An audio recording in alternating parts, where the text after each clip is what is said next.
या सृष्टिः स्रष्टुराद्या वहति विधिहुतं जाह्विर्जा च होत्री जे द्वे कालं विधत्तः श्रुतिविषयगुणा या स्थिता व्याप्य विश्वम् या माहुः सर्वबीजप्रकृतिर्जया प्राणिनः प्राणवन्तः प्रत्यक्षाभे प्रपन्नस्तनुभिर्वतवस्ताभिरष्टाभिरीशः।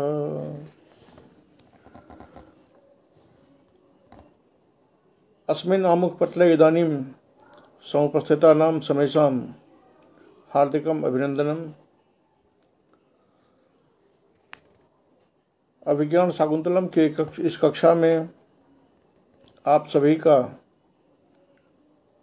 अभिनंदन है। कल के पाठ को बढ़ाते हुए हम आगे बढ़ते हैं। कल तक हम लोगों ने पढ़ा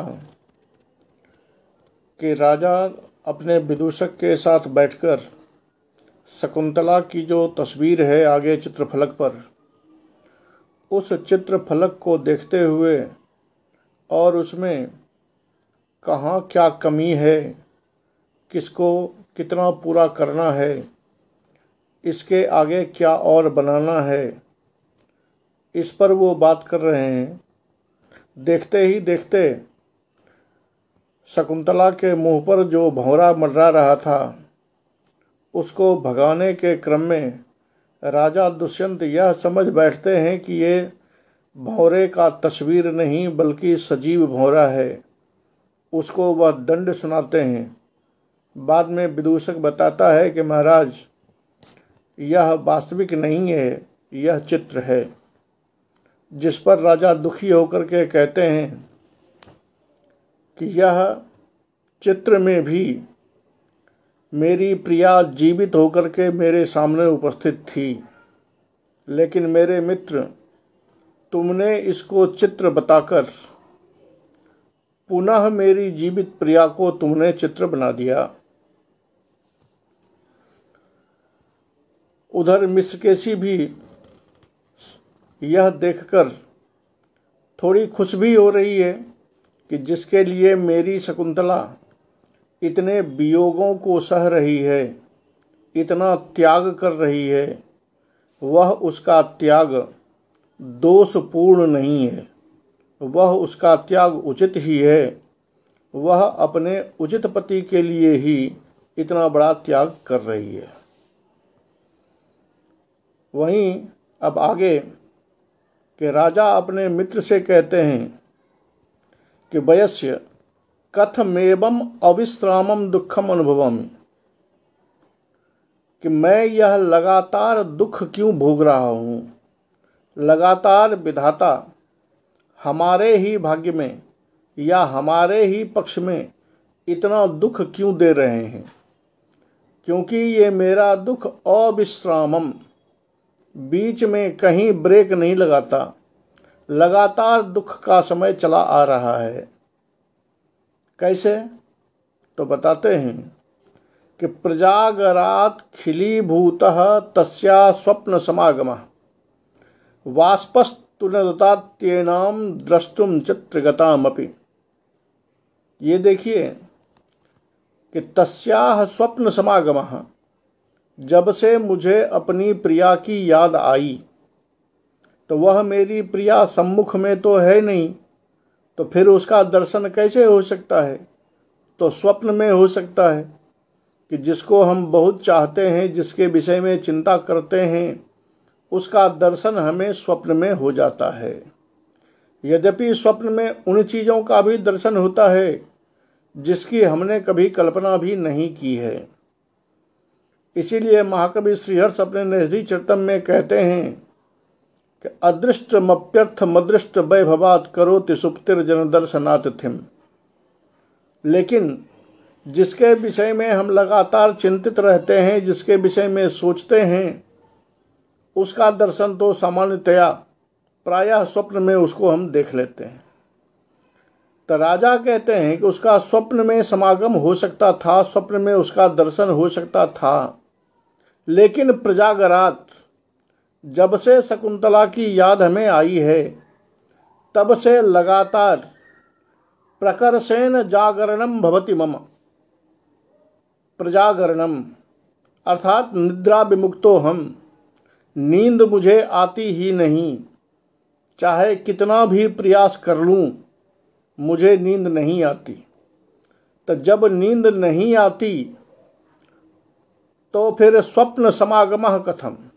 जब नींद ही नहीं होगी तो स्वप्न में किसी का दर्शन कैसे हो सकता है।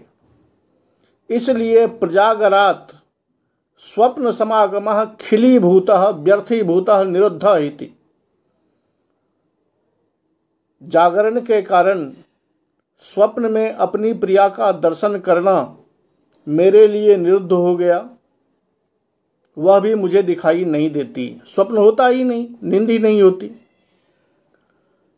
दूसरा कि मैंने ये चित्र बनाया ताकि चित्र में अपनी प्रिया का दर्शन कर सकूं, लेकिन इस समय वाष्पस्तु न ददात्येनाम द्रष्टुम चित्रगतामपि।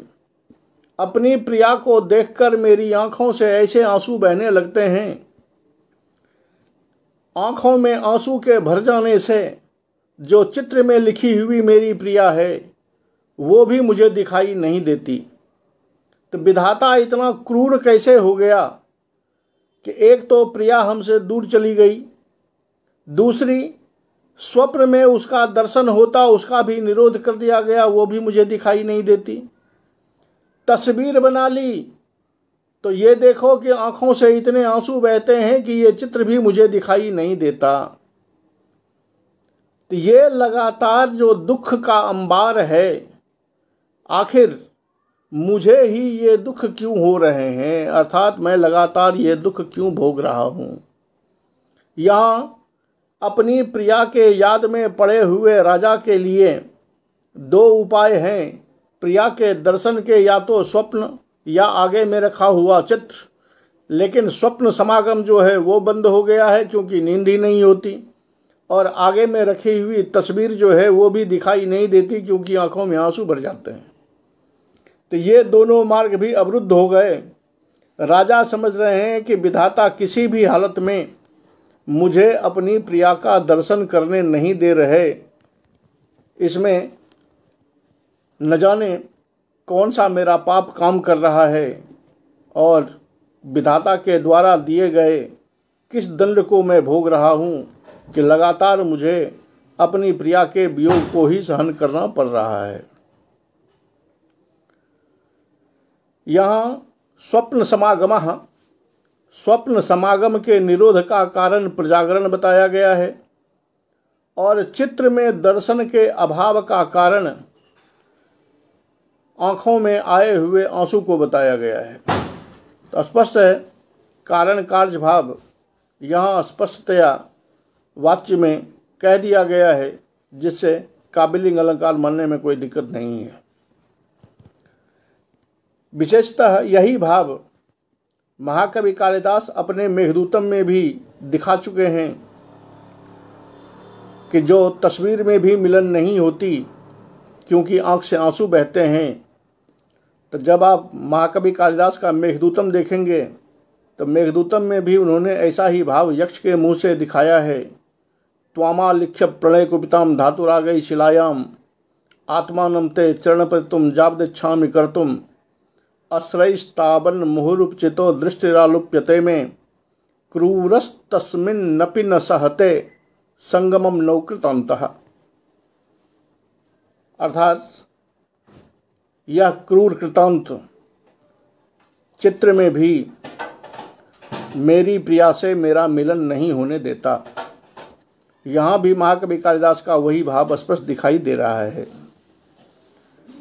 इसको सुनकर वो मिश्रकेशी कहती है कि सर्वथा प्रमार्जितम त्वया प्रत्यादेश दुखम प्रियसख्या प्रत्यक्षमेव सखी जनस्य।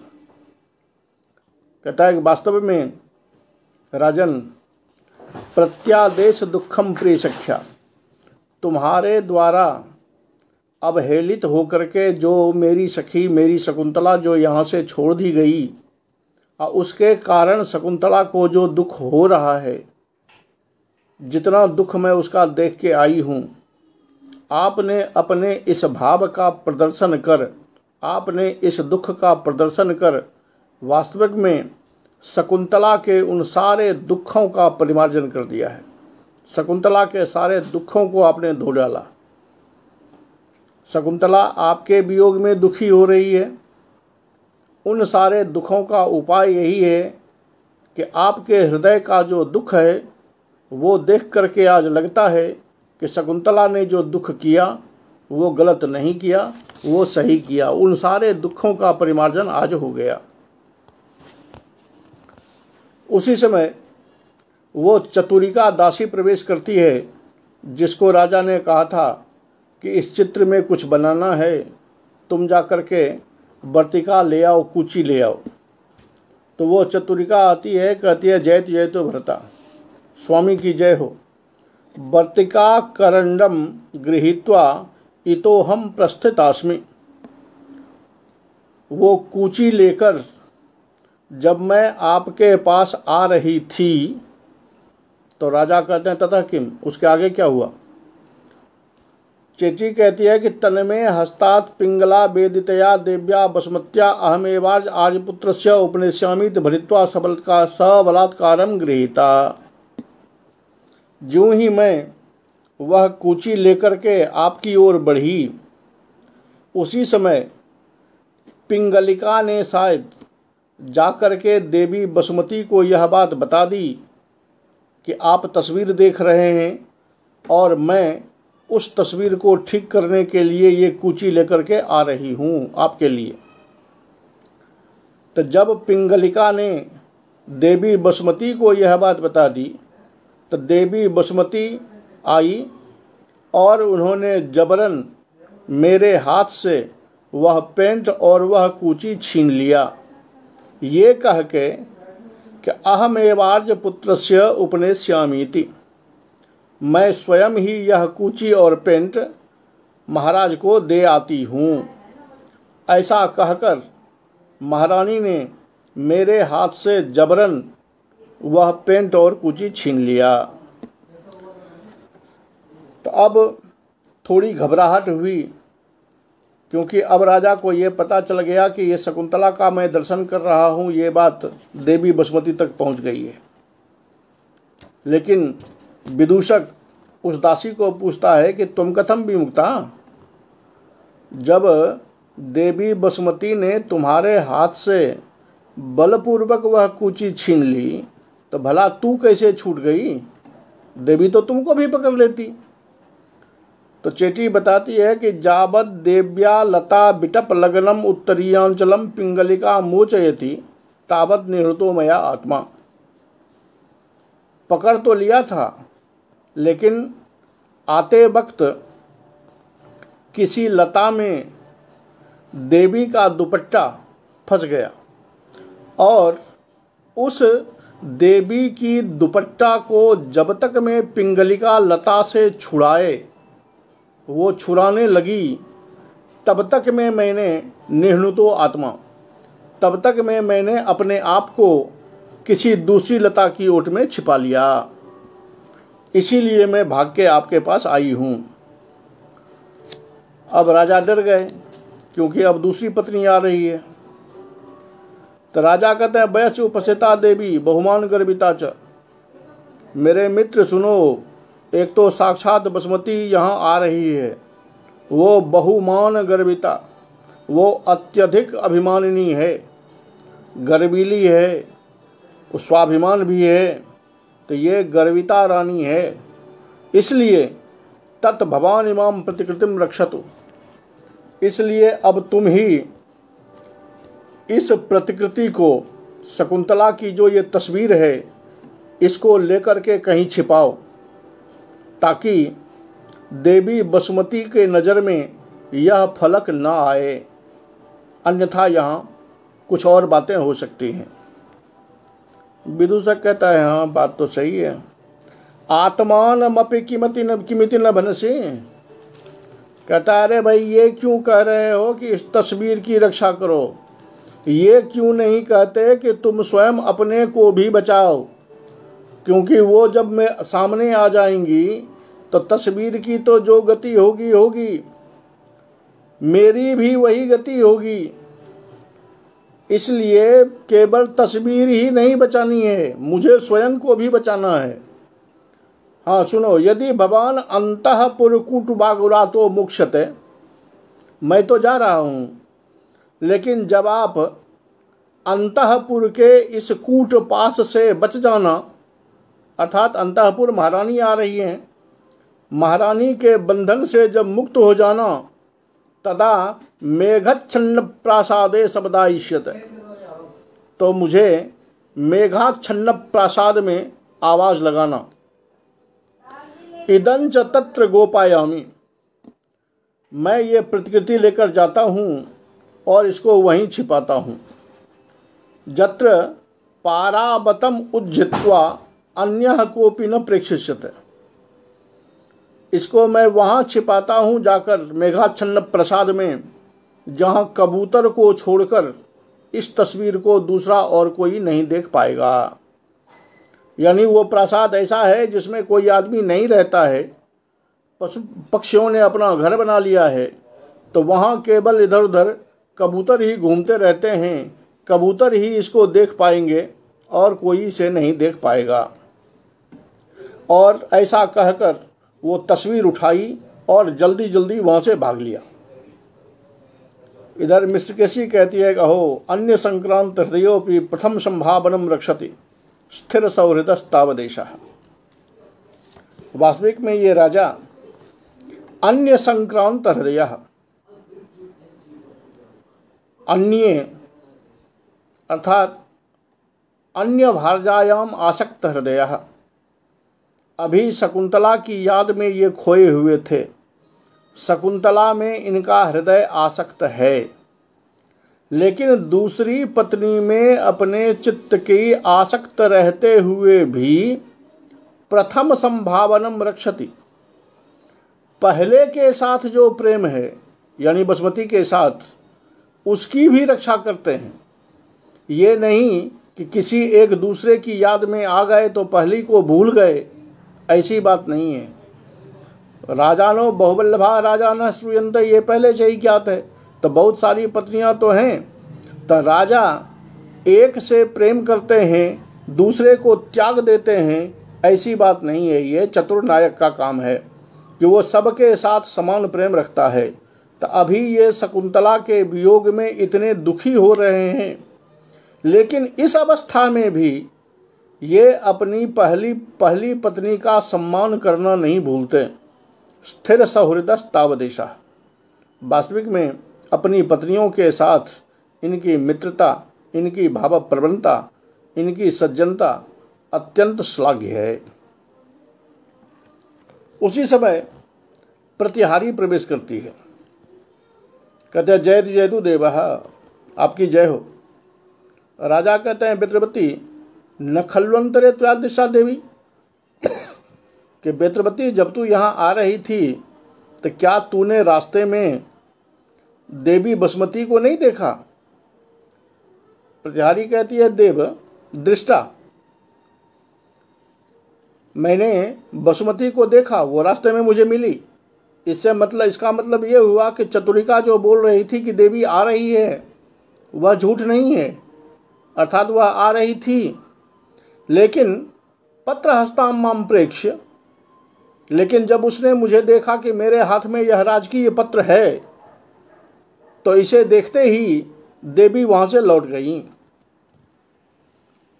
अर्थात वह देवी यहाँ आ रही थी, लेकिन जब प्रतिहारी को देखा कि वह कोई राजपत्र लेकर के राजा के सामने जा रही है, तो देवी वहाँ से लौट गई, देवी आगे नहीं आई। तो राजा स्पष्ट करते हैं कि कार्जज्ञा देवी कार्यावरोधम में परिहरती। वास्तविक में देवी बसुमती राज कार्य को जानती है, राज कार्य को समझती है, इसलिए वह मेरे राज कार्य में कभी बाधा नहीं बनती। जब तुम्हारे हाथ में उसने यह राजपत्र देखा होगा तो समझ गई होगी कि मैं किसी राजाज्ञा का पालन करने जा रहा हूँ और किसी राजाज्ञा पर विचार करने जा रहा हूँ। वो अगर यहाँ आती तो निश्चित रूप से इस राजकार्य में कोई बाधा होती। तो राजकार्य को जानने वाली देवी वसुमती कभी भी राजकार्य में बाधा उत्पन्न करना नहीं चाहती, इसीलिए वो यहाँ से चली गई।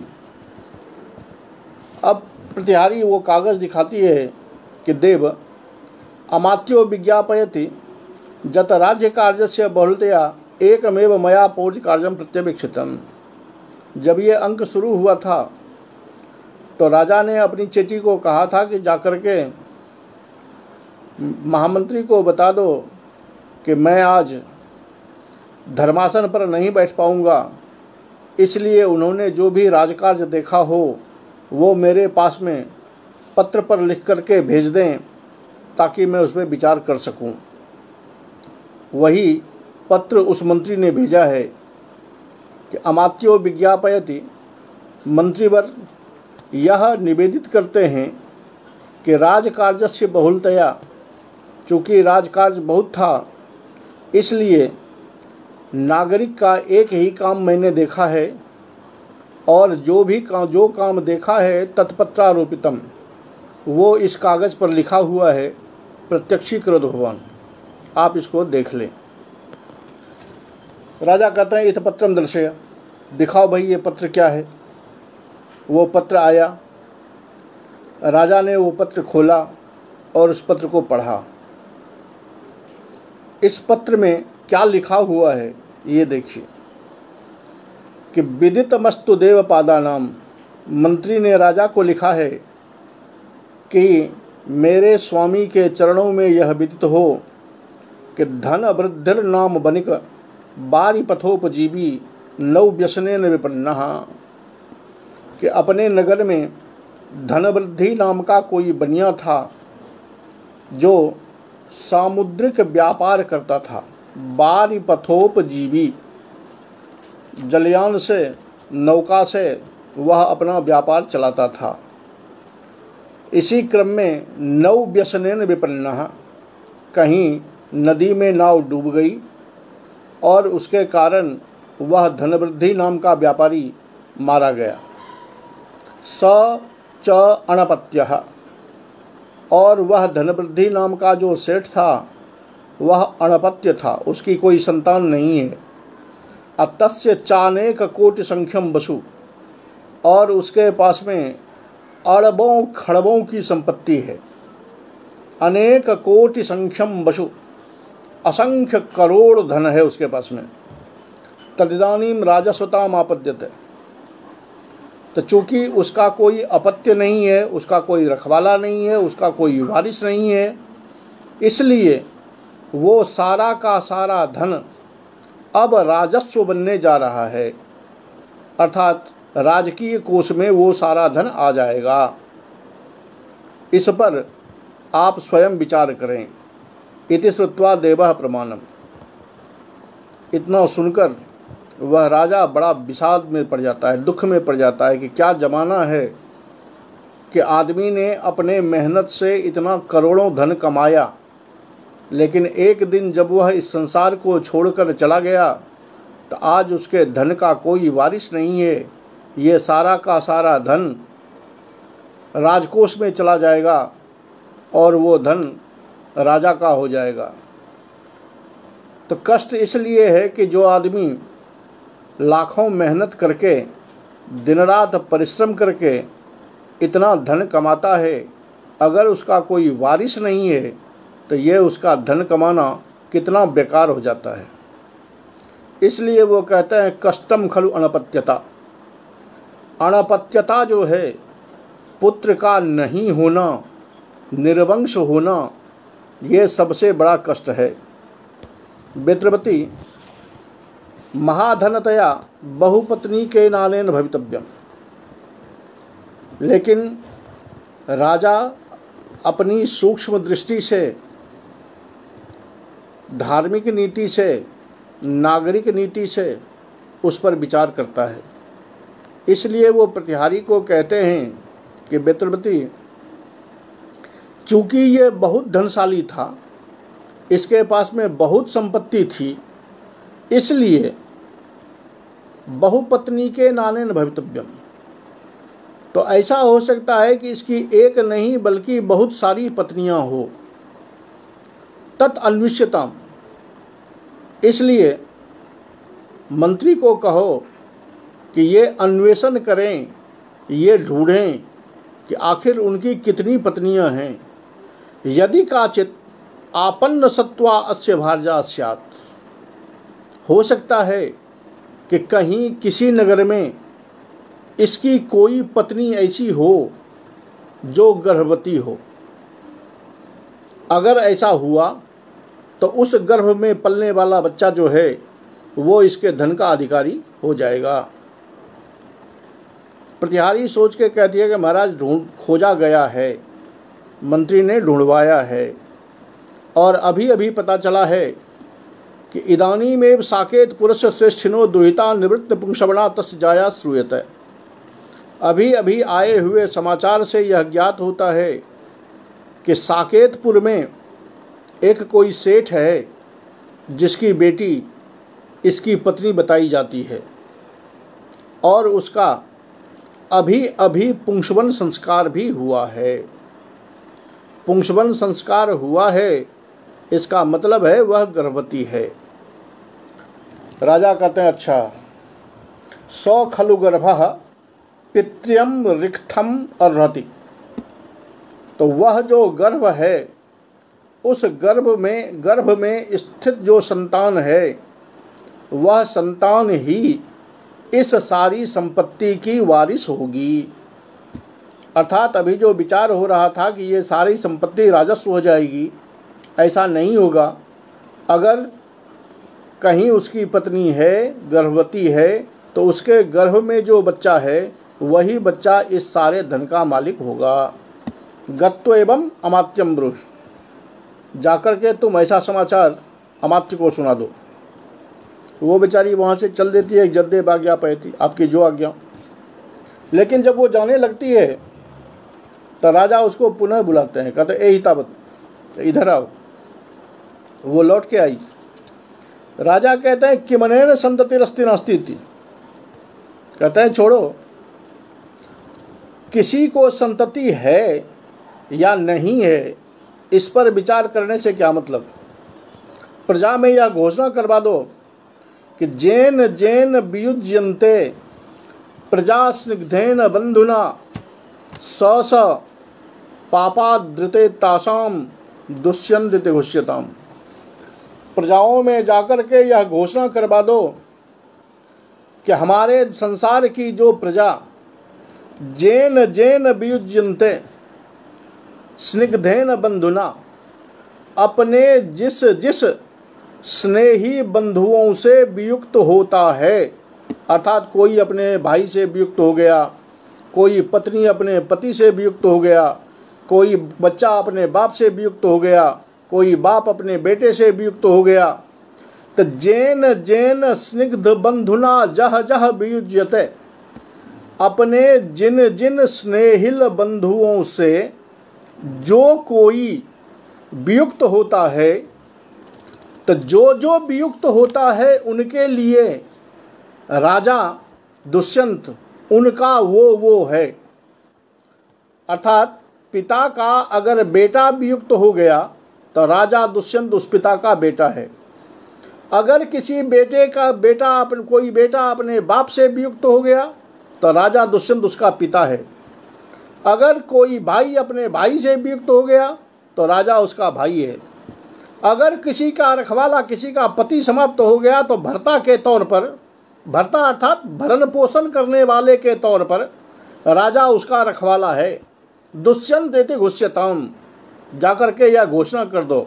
लेकिन याद रहे कि पापाद्रिते, पाप को छोड़कर, मैं पाप का भागी नहीं हूं। अगर पाप कहे कि मुझे लोगों ने छोड़ दिया तो मैं पाप के लिए अधिकारी बन जाऊंगा, मैं पाप का पार्टनर बन जाऊंगा, ऐसा नहीं होगा। स पापाद्रिते, अगर कोई कहे कि मैं पाप से वियुक्त हो गया हूं तो आप मेरा पाप बन जाओ, तो जी नहीं, ऐसा नहीं हो सकता। या पाप कहे कि हमारे पास कोई नहीं आ रहा है इसलिए आप मेरे पास आ जाइए, तो ऐसा नहीं हो सकता। स स पापाद्रिते, पाप को छोड़कर जो जो व्यक्ति जिन जिन संबंधियों से वियुक्त होता है उन उन वियुक्त व्यक्तियों के लिए राजा दुष्यंत ही वो संबंधी व्यक्ति है, ऐसा जाकर के नगर में घोषणा कर दी जाए। ये घोषणा वस्तुतः वही राजा कर सकता है जो प्रजा अनुरंजन के लिए बना हो, प्रजा की रक्षा के लिए बना हो और प्रजा के लिए जीवन को समर्पित करने वाला बना हो।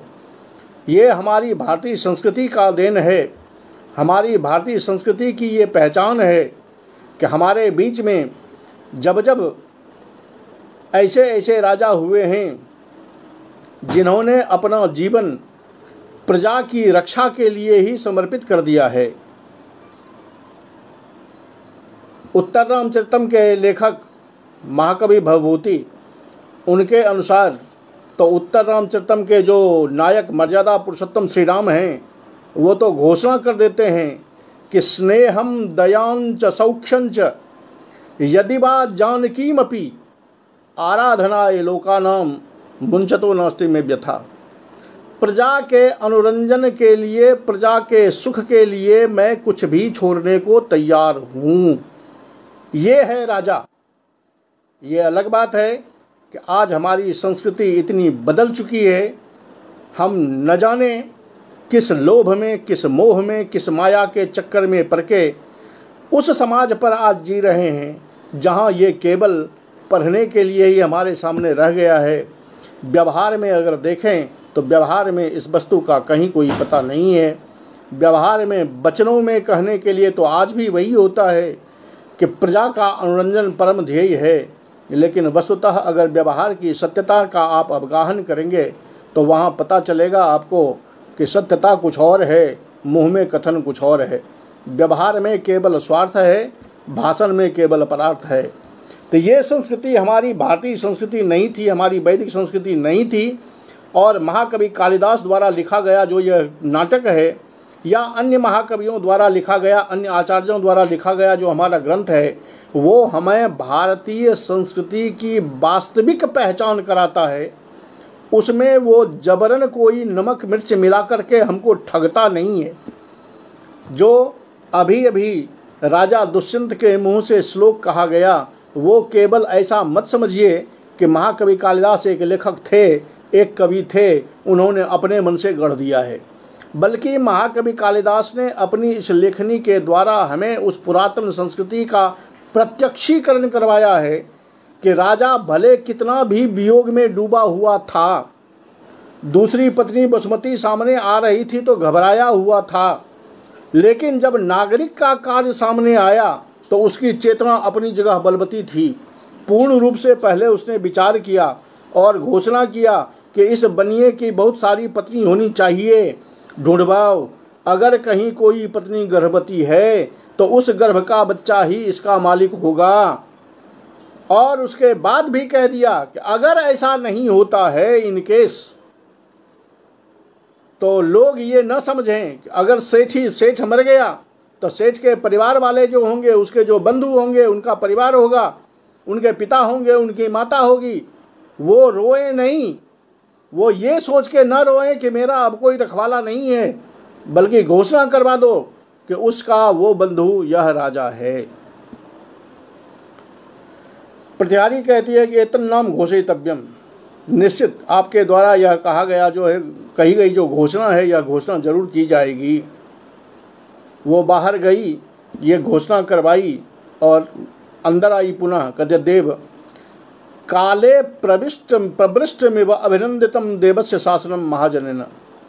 कहते हैं राजन, आपकी घोषणा जनता में करवा दी गई है और जनता ने, सेठों ने, नागरिकों ने आपकी आज्ञा को, आपके आदेश को, आपकी इस घोषणा को वैसे ही स्वीकार किया है जैसे किसान समय पर होने वाली बारिश को स्वीकार करते हैं। यदि समय पर बारिश हो जाए तो किसान जैसे अभिनंदित होता है, जैसे आनंदित होता है, उसमें खुशी की लहरें दौड़ जाती हैं, उसी तरह आपकी इस आज्ञा से, आपकी इस घोषणा से जनता में खुशी की लहर दौड़ गई है। राजा लंबी श्वास लेकर के कहते हैं एवं भो। मन ही मन सोचते हैं कि कह तो दिया, लेकिन राजा का व्यक्तिगत जीवन भी तो है। तो एवं भो संतति विच्छेद निरवलंबना मूल पुरुषावसाने संपदा परम उत्तिष्ठन्ते। तो बड़े दुख की बात है कि संतति विच्छेद, जब संतति का विच्छेद हो जाता है, वंश में पुत्र नहीं होता, तो उस व्यक्ति के मूल पुरुषावसाने, जब मूल पुरुष समाप्त हो जाते हैं, जैसे पिता है, उसके पास में बहुत सारी संपत्ति है, लेकिन उसके आगे कोई वारिस नहीं हुआ, उसका कोई पुत्र नहीं हुआ, तो मूल पुरुषावसाने, मूल पुरुष के अवसान हो जाने पर संपदा परम उपतिष्ठन्ते, सारी संपत्तियां जो हैं वो पराई हो जाती हैं, दूसरे की हो जाती है। ममाप्यन्ते पुरुष वंशस्य एष वृत्तान्तः। दुख की बात है कि मेरे बाद इस पुरुवंश की भी लक्ष्मी का वही होना है, क्योंकि मेरा भी कोई पुत्र नहीं है। मेरे मर जाने के बाद इस पुरुवंश की जो सारी संपत्ति है, इसकी भी वही गति होगी जो आज इस बनिए की संपत्ति की हो रही है। लेकिन प्रतिहारी कहती है प्रहतम अमंगलम, राजन अमंगल का नाश हो, मैंने कल्याण हो, ऐसा आप मत बोलिए। राजा कहता है धिग्माम उपनत श्रेयोपमानिनम, कहता है अरे धिक्कार है मुझे, उपनत श्रेयोपमानिनम, जो आई हुई लक्ष्मी का जो तिरस्कार करता हो, आई हुई लक्ष्मी की जो अवमानना करता हो, ऐसे व्यक्ति का तिरस्कार ही होना चाहिए, ऐसे व्यक्ति का सम्मान नहीं होना चाहिए। और मैं वही व्यक्ति हूँ जिसने घर आई लक्ष्मी का तिरस्कार किया है, इसलिए मुझे धिक्कार है। उधर मिश्रकेशी यह सब तमाशा देख रही है। मिश्रकेशी कहती है कि असंशयम प्रियसखीम एष हृदये कृत्वा निंदितः अनेनात्मा। ये जो कह रहा है कि मैंने घर आई लक्ष्मी का परित्याग किया है, तो घर आई लक्ष्मी कौन सी थी? निश्चित रूप से ये मेरी सखी शकुंतला के विषय में ही बोल रहा है, क्योंकि शकुंतला इसके पास आई थी और शकुंतला ने इसका परित्याग कर दिया था। तो यह घर आई लक्ष्मी के परित्याग की जो बात कर रहा है, ये धन दौलत की नहीं बल्कि शकुंतला की ही बात कर रहा है। राजा कहते हैं संगरोपिते प्यात्मनि धर्म पत्नी त्यक्ता मया नाम कुल प्रतिष्ठा कल्पिष्यमाना महते फलाय वसुंधरा काल इवोक्त बीजा। कहता है कि क्या कहते हो, मैंने क्या किया है, मैं बड़ा अभागा हूँ कि संगरोपिते प्यात्मनि धर्म पत्नी त्यक्ता मया कुल प्रतिष्ठा। सीधा सीध देखो कि मैंने क्या किया कि धर्म पत्नी संगरोपिते प्यात्मनि, वो धर्म पत्नी जिसमें मैंने अपनी आत्मा को प्रतिष्ठापित कर दिया था। ये क्या बात है? तो आत्मा वै जायते पुत्रः, पुरुष अपनी ही आत्मा को पत्नी के गर्भ में पुत्र रूप में स्थापित करता है। उसी बात को ये कह रहे हैं संगरोपिते प्यात्मनि, अपनी आत्मा को आरोपित कर देने के बाद वो धर्म पत्नी जिसके गर्भ में मैंने अपनी आत्मा को आरोपित कर दिया था, वो पत्नी त्यक्ता, उस पत्नी का मैंने परित्याग कर दिया। तो सीधा सीध समझिए कि त्यक्ता मया नाम कुल प्रतिष्ठा। यह त्यक्ता को दोनों तरफ जोड़ लीजिए, धर्मपत्नी परित्यक्ता तो कुल प्रतिष्ठा परित्यक्ता। तो मैंने अपने कुल की सारी मर्यादाओं का परित्याग कर दिया, अपनी सारी कुल की मर्यादाएं नाश कर दी। मेरे कुल की ऐसी परंपरा कभी नहीं थी, मेरे कुल की कभी ऐसी प्रतिष्ठा नहीं थी, इतना बड़ा पाप मेरे कुल में किसी ने नहीं किया था जो मैंने आज किया। ये वही बात है कि कल्पिष्यमाना महते फलाय वसुंधरा काले बोप्त बीजा, कि कोई किसान विशाल फल की कामना से, महान फल की कामना से किसी खेत में बीज बोए और ये मन में तमन्ना रखे कि आज जो मैंने बीज बोया है इससे कल मुझे बहुत सारा अनाज मिलेगा, बहुत अच्छा फल मिलेगा, इससे मैं लाभवान बन जाऊंगा। लेकिन वक्त आने पर वह किसान उसी धरती को छोड़ दे, वही धरती किसी और को दे दे या बांट दे या उसको छोड़ करके कहीं चला जाए, तो जैसे वो किसान होगा वैसे ही मैं भी हूँ। यानी आप समझिए कि जो आदमी मेहनत पूर्वक अपना खेत जोतता हो, समय पर बारिश हो, उसमें बीज बोए और उसको ये तमन्ना हो कि इससे ज़्यादा अनाज मुझे पैदा होगा, भला वो किसान उस ज़मीन को क्यों छोड़ेगा? अगर वो किसान पहले तो तमन्ना रखे कि मुझे बहुत सारा अनाज इससे मिलेगा, ऐन वक्त पर जब फसल आने की बारी हो जाए तब वह किसान अगर उस खेत को छोड़ दे और बाद में रोने लगे कि हाय रे बाप मेरे घर में अनाज नहीं है, तो इससे बड़ा मूर्ख दूसरा कौन होगा? उसी तरह मैं भी हूँ कि मैंने भी पुत्र की कामना से शकुंतला से शादी की, शकुंतला के गर्भ में अपने आप को स्थापित कर दिया, वह गर्भवती थी, वो मेरे घर पे आई, मुझे भी फल की कामना थी कि मेरा पुत्र होगा, मेरा वंश चलेगा। लेकिन समय ऐसा आया कि घर आई लक्ष्मी का मैंने परित्याग कर दिया। तो मेरी गति उसी किसान की तरह है जो खेत में बीज बोकर महान फल की कामना भी हो, खेत में बीज भी बोया हो, लेकिन समय आने पर वह खेत को छोड़ दे। अब मिस्र केसी कहती है, यहाँ उपमा अलंकार होगा कि जैसे वह किसान करता है वैसे मैं भी हो गया हूँ, तो उपमा अलंकार हो जाएगा आरथी में। वसुंधरा काल इवोप्त बीजा, इवोप्त बीजा श्रोति उपमा होगी। मिस्र केसी कहते हैं अपरित्यक्ता इदानीम ते भविष्यति, कि क्योंकि मिस्र केसी की बात तो कोई सुन नहीं रहा है, मिस्र केसी को कोई देख भी नहीं रहा है, लेकिन मिस्र केसी सबकी बातें सुन रही है और सबको देख भी रही है। तो वो कहती है अपरित्यक्ता इदानीम ते भविष्यति, कि महाराज चिंता न कीजिए कि अभी भले वो आपके लिए परित्यक्ता है, लेकिन आगे वह आपके लिए परित्यक्ता नहीं रहेगी। आपके हृदय में जब उसके लिए इतना प्रेम है, इतना त्याग है, इतना दुख है, तो वो प्रिया परित्यक्ता नहीं है। चेटी कहती है कि आर्य एतत् पत्रम प्रेषयता किम विचारितम अमात्येन। चेटी उस प्रतिहारी को चुपचाप कहती है जनांतिकम, अर्थात चेटी और प्रतिहारी की वो बात जो राजा नहीं सुन रहे हैं। कहते हैं आर्य एतत् पत्रम प्रेषयता किम विचारितम अमात्येन। मंत्रीवर ने यह पत्र या यह फाइल, यह संचिका जो राजा के पास में भेजी, मंत्रीवर ने क्या सोचा था, क्या सोचकर उन्होंने ये फाइल राजा के पास में भेजी? प्रेक्षस्व तावत भरतुर बाष्प जल प्रवाह समृद्ध, कि देखिए यद्यपि है तो राजकाज का विषय, लेकिन इस राजकाज के विषय को देखते हुए राजा को अपना जीवन याद आ गया, क्योंकि राजा की भी यही स्थिति है। तो बेचारे को अपनी याद में आने के बाद वाष्प जल प्रवाह समृद्ध, देखिए इनकी आंखों से आंसू की धारा बहने लगी। कम से कम मंत्रीवर को इतना सोचना चाहिए था कि ऐसा विषय राजा के सामने में उपस्थापित न किया जाए जो विषय राजा को निजी जीवन के लिए दुखी कर दे। खैर उन्होंने क्या सोच के भेजा ये तो वो जाने।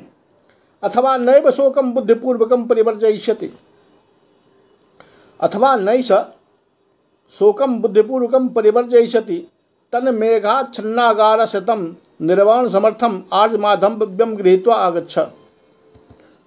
तो वो बताती है देखो, शोकम बुद्धिपूर्वकम परिवर्जयिष्यति न, कहता देखो इस संचिका को पढ़ने के बाद राजा का जो हृदय विह्वल हो चुका है, जो दुख उसका उभर कर सामने आया है, इस शोक को राजा अपनी बुद्धि से परिमार्जित कर देंगे, ऐसा नहीं हो सकता।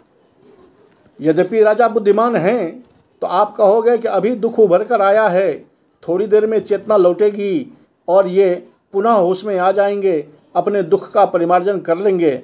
लेकिन वो चेटी कहती है कि नहीं, ये दुख इनका इतना उभर कर सामने आ गया है इस संचिका के कारण कि ये अपने को कंट्रोल नहीं कर पाएंगे। इसलिए मेघाच्छन्न प्रासाद में जो चुपचाप बैठा हुआ है आर्य माधव्य विदूषक, उसी को बुला के लाओ, क्योंकि वही निर्वाण समर्थ है, क्योंकि वही एकमात्र ऐसा व्यक्ति है जो आकर के राजा के आंसू को पोंछ सके और राजा को इस वास्तविक स्थिति से बाहर ला सके। प्रतिहारी कहती है सुष्ठु त्वया भणितम, आपने ठीक कहा, उसी को बुलाया जाना चाहिए। उधर राजा तो अपने ही दुख में डूबे हुए हैं, तो वो कहते हैं अहो दुष्यंतस्य संशय मारूढ़ा पिंड भाजा, कि आज वास्तविक में दुष्यंत के द्वारा पिंड पाने वाले जो भी दुष्यंत के पितर लोग हैं, वो सभी संशय में पड़ गए हैं, वो सभी संदेह में पड़ गए हैं। क्यों? तो पिता का, पुत्र का काम है अपने पितरों को पिंडदान देना। आश्विन के इस कृष्ण पक्ष में जो पितृश्राद्ध होता है, उसमें सभी पुत्रों का दायित्व होता है कि अपने अपने पितरों को जल देते हैं, पिंडदान देते हैं।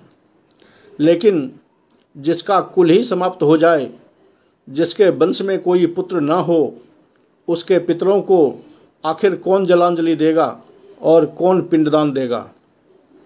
तो जब नहीं देगा तो उसके पितर लोग जो हैं वो वास्तविक में दुख को भोगेंगे। इसीलिए राजा दुष्यंत भी दुखी हो रहे हैं कि आज, यानी इस समय जब मेरा कोई पुत्र नहीं है और मैंने गर्भवती पत्नी को भी घर से निकाल दिया है, तो अब मेरे जो पिंड भाग लोग हैं, मेरे द्वारा पिंड पाने वाले लोग जो हैं, वो संशय में पड़ गए हैं कि मेरे बाद उन्हें दूसरा कौन पिंडदान करेगा। इस तरह राजा दुष्यंत अपने को दुखी मानते हुए, अपने को दोषी मानते हुए अपने दुख की अभिव्यक्ति कर रहे हैं। चूँकि आपको पता है कि ये अंक जो है उसमें वियोग श्रृंगार जो है वही वियोग श्रृंगार प्रधान है। बीच में थोड़े थोड़े, जैसे ये बनिए का वृत्तांत आया तो ये थोड़ा करुण लेके आ गया, आगे थोड़ा सा और वृत्तांत आएगा जो थोड़ा वीर और रौद्र लेकर के भी आएगा, लेकिन मूलतः वियोग ही है। और मूल इसीलिए कहते हैं, मूल उसी रस को कहते हैं जो आदि से लेके अंत तक चलता रहता है। बीच बीच में दूसरे रस अंग बन कर के आते हैं, लेकिन मूल जो है वो टूटता नहीं, बल्कि मूल बीच बीच में उभरता रहता है। तो अभी बनिए का वृत्तांत आ गया। बनिए का वृत्तांत आने के बाद पुनः राजा को वही दुख उभर कर आया कि जब शकुंतला का मुझे वियोग हो गया है और शकुंतला यहाँ से चली गई, मेरा पुत्र नहीं है, तो मेरे पिंडदान, मेरे द्वारा पिंड पाने वाले जो हमारे पितर हैं वो भी शंकाग्रस्त हो गए हैं कि न जाने आगे इसका अब क्या होगा। तो आज की कक्षा के लिए आप सबका हृदय से स्वागत। आगे कल की कक्षा के लिए पुनः आप सभी का अभिनंदन। आज की कक्षा यहीं समाप्त करते हैं।